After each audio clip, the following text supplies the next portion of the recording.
Let's also now bring your conversation with Rituraj Sinha, Group MD of Security and Intelligence Services, or SIS, who's joining us for a chat this morning. Mr. Gupta, thanks so much for joining us, Mr. Sinha. Now, despite slowdown fears, you've defied the trend. What are some of the factors that have contributed to growth? How are you expanding your revenue base from existing customers as well? Well, the demand for security and facility management services is extremely inelastic. So most of our existing customers, continue to use more of our services. I mean, for example, even in the midst of downturn or slowdown, whatever you want to call it, we continue to see that our customers are using security services, are not able to replace or cut down on their facility management services.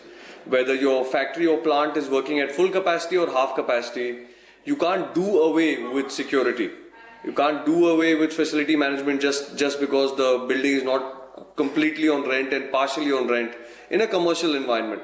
So that is the reason why we believe that the nature of demand is very resilient, and that's what shows up on our H1 results as well. Okay, your aim to capture a double-digit market share for security and management services, including the use of drones to inspect and map customer sites, that's very ambitious. Tell us your strategy that's in place. What percentage of the total market you'd like to capture in these segments? How things are shaping up there? Well, even as SIS is the largest security company in the country now, our market share is only 4%. If you compare this to the US security market, in the US, the market leader has almost 20% market share. And that's not just for the number one company. Top 5 security companies in the US market have 50% plus market share. Top 5 security companies in India has 15% market share. So as markets grow and mature, the natural shift is towards larger and organized and more compliant operators. And we believe that in the next 3 to 5 years, we'll see that playing out in India, as a result of which we will be targeting 15 to 20% market share in the Indian security space, also in the Indian facility management space.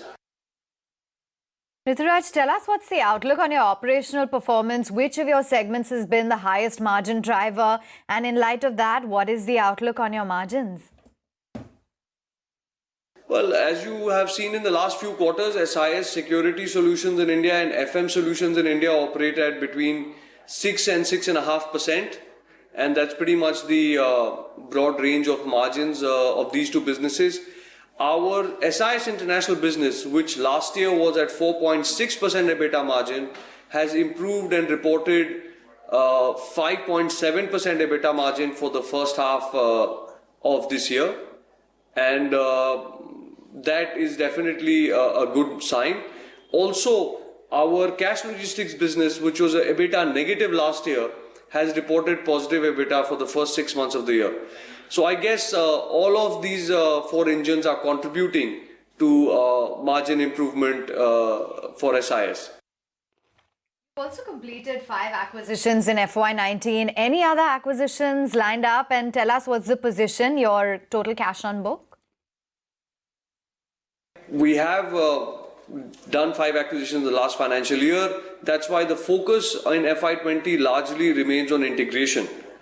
And we reported in the last quarter integration of the DTSS business, which has been a phenomenal success, delivering more than 35% IRR for SIS as an investment. We look to focus on the SLV, Unique, Rare, and the international acquisitions of P4G and Henderson for FY20.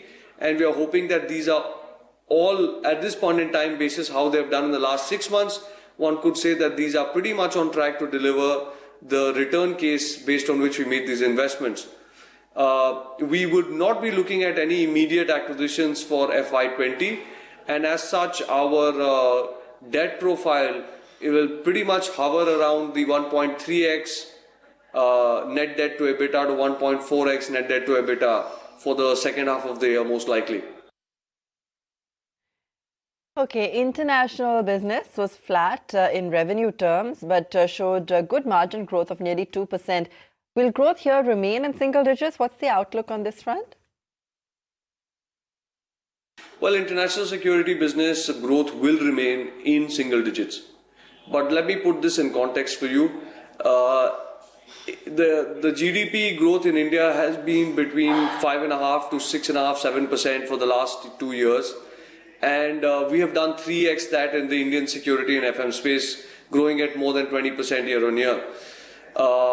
Similarly, the economic activity and the GDP growth in Australia or those countries that we operate has been in the range of 2%, 2.5%, 3%, and therefore our growth in those countries is again 2.5, 3x GDP, which is still single digit. So it's 7%, 8%, or 9% year on year, and that's where it would be maintained because our growth is a function of GDP and economic activity.